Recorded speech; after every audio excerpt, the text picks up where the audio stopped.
할렐루야. 오늘 또 하나님의 은혜와 평강이 여러분과 함께 하기를 축복합니다. 오늘 또 본문의 말씀을 통해서 나에게 주시는 하나님의 말씀을 듣는 은혜로운 시간이 되시기를 주의 이름으로 축복합니다. 우리가 하나님의 거룩한 성도입니다. 거룩한 신앙을 가진 자로서 또한 인격 또한 거룩해져야 합니다. 근데 여기에 이론들이 있기도 해요. 어떤 분들은 이런 글을 읽어본 적이 있어요. 신앙이라고 하는 것은 하나님과의 관계 속에 일어나는 것이고 인격이라고 하는 것은 사람과의 관계에서 판단되는 것이기 때문에 이것이 꼭 같다고 하는 것은 좀 문제가 있다 하는 그런 이야기, 별개의 문제라는 것이죠. 그래서 인격이 좋지 않은 분들도 예수 믿을 수가 있고요. 또 예수 믿는 분들 가운데 오히려 신앙생활하면서 인격이 더 좋지 않아질 수도 있는 이런 경우들이 있기 때문에 별개의 것이다 이렇게 말하기도 하지만, 그러나 참 우리가 이 두 가지를 잘 이끌어 나간다는 것이 고민스러운 문제는 사실입니다. 하지만 여러분, 우리의 신앙은 곧 우리의 인격으로 표현되어지고 있는 것이기 때문에 신앙과 인격은 불가분의 관계입니다. 특별히 우리의 신앙이 인격으로 나타나는데요. 그 인격으로 나타나는 가운데에서 특별히 말로서 표현되고 있습니다. 얼굴이라는 말이 얼의 꼴이라는 말이 있듯이 우리의 말, 언어는 우리의 마음 속에 있는 그러한 마음의 창이다 이렇게 말하기도 합니다. 그 사람이 어떤 모습을 하고 있냐에 따라서 그 얼의 모습이 달라지는 것처럼 그가 어떤 언어를 쓰고 있냐에 따라서 그의 영적 상태, 마음의 중심이 어떤 모습이냐를 알 수 있다는 말씀입니다. 지난번에 소개해드린 김현승 씨의 가을의 기도 가운데에서 그 첫 대목이 어떻게 됩니까? 가을에는 기도하게 하소서. 낙엽들이 지는 때를 기다려 내게 주신 겸허한 모국어로 나를 채우소서 그랬어요. 여기 겸허한 모국어란 말의 뜻은 풀이를 해보면 내 마음 깊은 곳에서 우러나오는 영혼의 소리 또는 기도라 할 수 있겠습니다. 이 가을에 여러분들의 영혼 깊은 곳에서 기도가 가득하기를 축복합니다. 뿐만 아니라 이 가을에 여러분의 영혼의 모양으로 여러분의 언어가 거룩한 언어로 가득 차게 되기를 축복합니다. 오늘 아침 하나님께서 우리에게 허락해 주신 말씀은 에베소서 4장 25절에서 32절 말씀입니다. 그러므로 여러분은 거짓을 버리고 각각 자기 이웃과 더불어 참된 말을 하십시오. 우리는 서로 한 몸의 지체들입니다. 화를 내더라도 죄를 짓는 데까지 이르지 마십시오. 해가 지도록 노여움을 품고 있지 마십시오. 악마에게 틈을 주지 마십시오. 도둑질하는 사람은 다시는 도둑질하지 말고 수고하여 제 손으로 떳떳하게 벌이를 하십시오. 그리하여 오히려 궁핍한 사람들에게 나누어 줄 것이 있게 하십시오. 나쁜 말은 입 밖에 내지 말고 덕을 세우는 데 필요한 말이 있으면 적절한 때에서 듣는 사람에게 은혜가 되게 하십시오. 하나님의 성령을 슬프게 하지 마십시오. 여러분은 성령 안에서 구속의 날을 위하여 인치심을 받았습니다. 모든 악독과 격정과 분노와 소란과 욕설은 모든 악의와 함께 내버리십시오. 서로 친절히 대하며 불쌍히 여기며 하나님께서 그리스도 안에서 여러분을 용서하신 것과 같이 서로 용서하십시오. 아멘. 지난 시간에 우리가 같이 말씀을 보면서 옛사람은 벗어버리고 새사람을 입으라 이렇게 말씀을 우리 같이 나누었습니다. 이 새사람을 입은 사람의 삶 속에는 그 신앙 인격이 나타나는데요. 오늘 본문은 그 신앙 인격은 언어로 나타난다고 말씀하면서 25절 말씀에 그러므로 여러분은 거짓을 버리고 각각 자기 이웃과 더불어 참된 말을 하십시오. 우리는 서로 한 몸의 지체들입니다. 그래서요. 그러니까 우리가 옛사람을 벗어버리고 새 사람이 된 사람은 먼저 버려야 될 것이 있는데 그것은 바로 거짓이란 말이에요. 다시 말하면 새로운 사람은 진실만을 이야기해야 한다는 말씀입니다. 여러분, 거짓말은 사탄의 것입니다. 사탄의 대명사예요. 사탄은 거짓말장이요, 참소하는 자요, 기만하는 자라고 성경에서 말씀하고 있습니다. 또 요한복음 8장 44절 말씀에 너희는 너희 아비인 악마에게서 났으며 또 그 아비의 욕망대로 하려고 한다. 그는 처음부터 살인자였다. 또 그는 진리 편에 있지 않다. 그것은 그 속에 진리가 없기 때문이다. 그가 거짓말할 때에는 본성에서 그렇게 하는 것이다. 그는 거짓말쟁이이며 거짓의 아비이기 때문이다. 이렇게 말씀하고 있습니다. 그러므로 거룩한 하나님의 자녀들은 사탄의 거짓말을 버려야 됩니다. 참된 말을 해야 합니다. 어떻게 한 교회 안에서 한 몸의 지체인 성도들끼리 서로 거짓말할 수가 있겠습니까? 우리가 앞에 살펴본 에베소 4장 14절 말씀에 우리는 이 이상 더 어린아이로 있어서는 안 됩니다. 우리는 인간의 속임수나 간교한 술수에 빠져서 온갖 교훈의 풍조에 흔들리거나 이리저리 밀려다니지 말아야 합니다. 우리는 사랑으로 진리를 말하고 살면서 모든 면에서 자라나서 머리가 되시는 그리스도에게까지 다다라야 합니다. 이렇게 말씀하고 있어요. 그러나 참 마음 아픈 것은 여전히 어린 아이와 같아서 교회를 위한다는 말로 진리의 예수님의 이름으로 속임수를 씁니다. 간교한 술수를 씁니다. 거짓을 서슴없이 말합니다. 그러면서 선의의 거짓말이라고 합니다. 도산 안창호 선생은 꿈에라도 거짓말을 하지 말라고 가르치고 죽더라도 약속은 지켜야 한다고 가르친 바가 있습니다. 신앙인은 꿈에서라도 거짓말하지는 말아야 합니다. 거짓말은 사탄의 것이며 거짓말하는 자는 사탄을 따르는 겁니다. 그러므로 새 사람을 입은 신앙인은 거짓을 버리고 오직 참된 말만 해야 하는 것입니다. 그 다음에 보면 26절 말씀에 화를 내더라도 죄를 짓는 데까지 이르지 않도록 하십시오. 해가 지도록 노여움을 품고 있지 마십시오. 악마에게 틈을 주지 마십시오. 그랬어요. 아무리 그가 새 사람을 입은 거룩한 성도라 할지라도 살다 보면 분노할 수밖에 없는 상황에 이를 때가 있습니다. 오늘 본문은 분노하는 그 자체를 문제 삼고 있는 것이 아니라 분노할 상황이 오더라도 그 분노가 죄를 짓는 데까지는 가서는 안 된다는 말입니다. 그 중에 특별히 분노하는 상황이 오더라도 해가 지도록, 그러니까 하루를 넘지 말라는 말씀입니다. 왜 그렇습니까?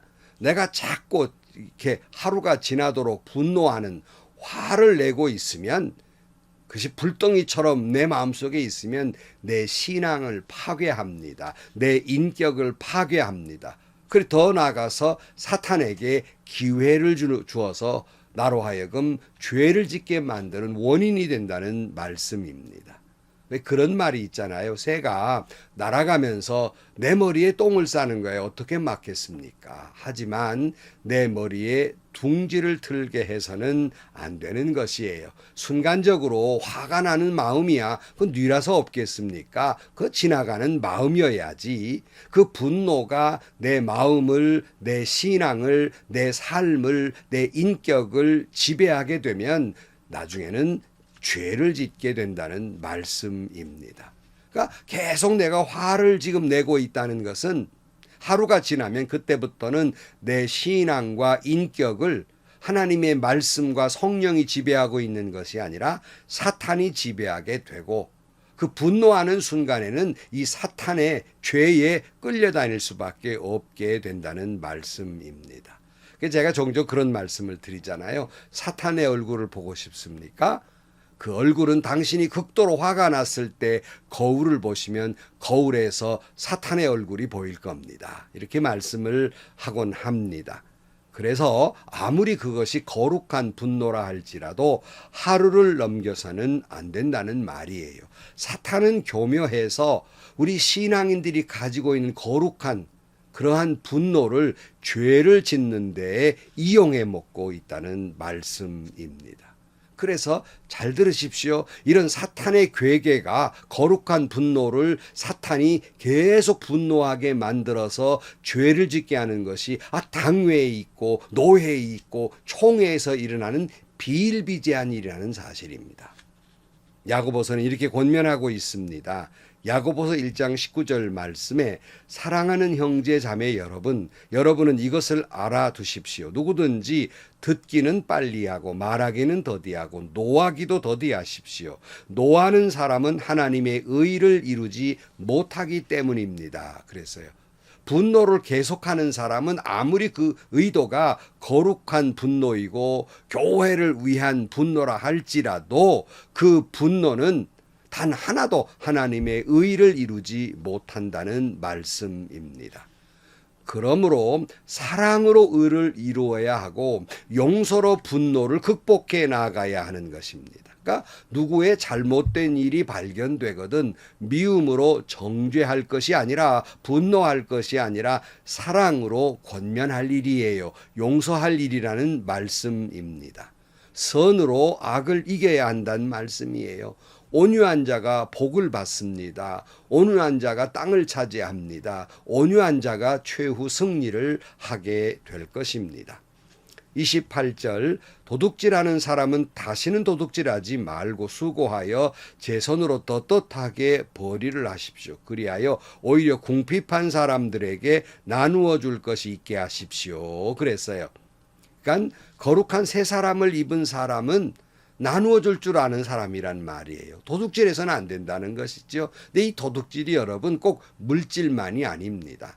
다른 사람의 시간, 다른 사람의 행복, 다른 사람의 성공을 방해하거나 빼앗는 것은, 훔치는 것은 바로 도둑질이란 말씀이에요. 그러므로 새 사람을 입은 사람은, 성도는 다른 사람의 유익을 위해서 내 것도 내어줄 줄 아는, 내 모든 것이라도 내어줄 줄 아는 사람, 이 신앙 인격이어야 한다는 말씀입니다. 그래서 누가복음 12장 33절 말씀에 너희 소유를 팔아서 자선을 베풀어라. 너희는 자기를 위하여 낡아지지 않는 주머니를 만들고 하늘에다가 없어지지 않는 재물을 쌓아두어라. 거기에는 도둑이나 좀의 피해가 없다. 너희의 재물이 있는 곳에 너희의 마음도 있을 것이다. 그랬고요.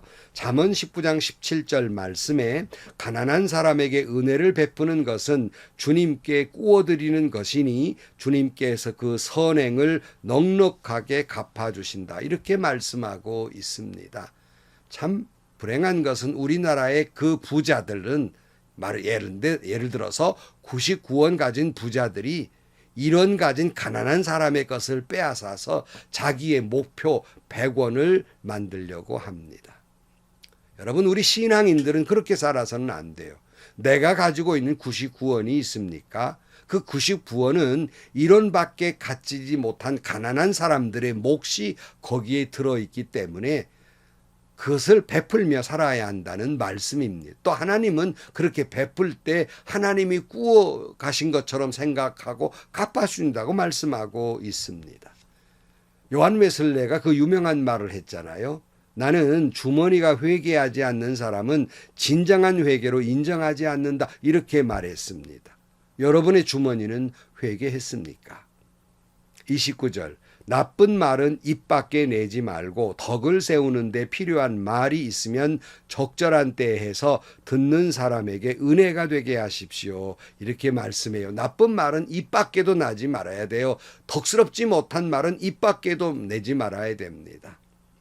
어떤 그 성도님이 제게 그런 말을 해요. 목사님 목사님이 설교하시면서 사랑이 아니면 말하지 말라 그러셔서 그 말을 안고 살려니까 너무 힘들어요. 그런 고백을 해서 그 마음을 충분히 이해가 됩니다. 그럼에도 불구하고 여러분, 나쁜 말은 입 밖에도 내지 말아야 됩니다. 덕을 세우는 말, 필요한 말이라도 적절한 때에 듣는 사람에게 은혜되는 말만 해야 합니다. 그런데 좀 고차원적인 점잖은 그런 신앙인이라고 하는 사람들이 그저 이렇게 말하죠. 내가 꼭 이 말할 나도 자격이 없는 사람이지만 하고 제 할 말 다 합니다. 여러분, 할 말 자격이 없으면 해서는 안 되는 말이면 그 한 자락 깔고 할 말 다 해서는 안 됩니다. 그것은 정말 비열하고 비겁하고 정말 신앙인인 척하는 사탄의 종노릇하고 있는 사람인 거예요. 사랑이 아니면 말하지 말아야 합니다. 야고보 3장 3절 말씀에 말을 부리려면 그 입에 재갈을 물립니다. 그리하여 우리는 말에 온 몸을 끌고 다닙니다. 그랬고요. 잠언 25장 11절 말씀에 경우에 알맞는 말은 은쟁반에 담긴 금사과이다 그랬고요. 잠언 15장 23절 말씀에 적절한 대답은 사람을 기쁘게 하니 알맞는 말이 제때에 나오면 참 즐겁다 그랬어요. 탈무드에서는 몇 가지 이런 교훈을 합니다. 어진 사람은 눈으로 본 것을 이야기하고 어리석은 사람은 귀로만 듣는 것을 이야기한다 그랬고, 물고기는 언제나 입으로 낚인다. 인간도 입 때문에 걸려든다. 또 즐겁고 오래 살고 싶으면 코로 숨을 쉬고 입은 다물어라 그랬습니다. 시편 141편 3절 말씀에 주님 내 입술 언저리에 파수꾼을 세우시고 내 입 앞에는 문지기를 세워 주십시오 그랬어요. 주님이 나를 지켜주셔서 제발 그저 사랑의 언어로만 살아야지. 우리가 은혜를 다 까먹는 것 있잖아요. 그 사람 말로 갚는다 그런 말이 있어요. 그 은혜를 말로 다 까먹습니다. 30절 말씀, 하나님의 성령을 슬프게 하지 마십시오. 여러분은 성령 안에서 구속의 날을 위하여 인치심을 받았습니다. 모든 악독과 격정과 분노와 소란과 욕설은 모든 악의와 함께 내버리십시오. 서로 친절히 대하며 불쌍히 여기며 하나님께서 그리스도 안에서 여러분을 용서하신 것과 같이 서로 용서하십시오 그랬어요. 여러분, 성령을 슬프게 해서는 안 됩니다. 내 안에 있는 모든 악독과 이 격정과 분노와 소란과 욕설과 악의를 버려야 하겠습니다.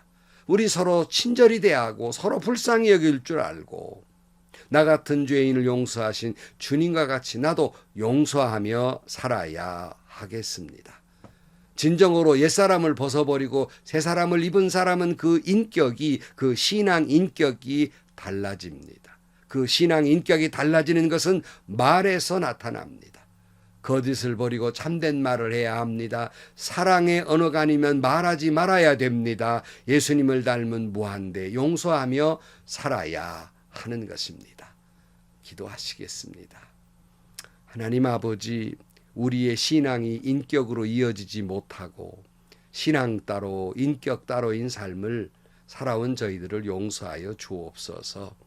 우리의 신앙이 인격으로 표현되게 하시고 그 인격이 우리가 쓰는 언어로 표현되게 하여 주옵소서. 거짓말을 버리고 참된 말만 하게 하여 주시고 사랑이 아니면 말하지 않게 하여 주옵시며 늘 주님이 우리를 용서하신 것과 같이 우리도 용서하며 살아가게 하여 주옵소서. 예수님의 이름으로 기도하옵나이다. 아멘. 성도 여러분, 정말 우리가 새 사람을 입었다면 우리의 언어와 인격이 달라지는 거예요. 다시 말씀드리지만 우리의 말은 내 마음의 창입니다. 속사람의 모습이에요. 그래서 여러분, 정말 거룩한 신앙인이 되셨다면 거짓말은 버려야 됩니다. 사랑이 아니면 말하지 말아야 됩니다. 예수님처럼 우리도 무한대 용서 70번씩 7번이라도 용서하며 살아가야 합니다. 그런 거룩한 새 사람이 되시기를 축복합니다. 행복하시고요. 좋은 일이 가득한 하루가 되시기를 주님의 이름으로 간절히 축원합니다.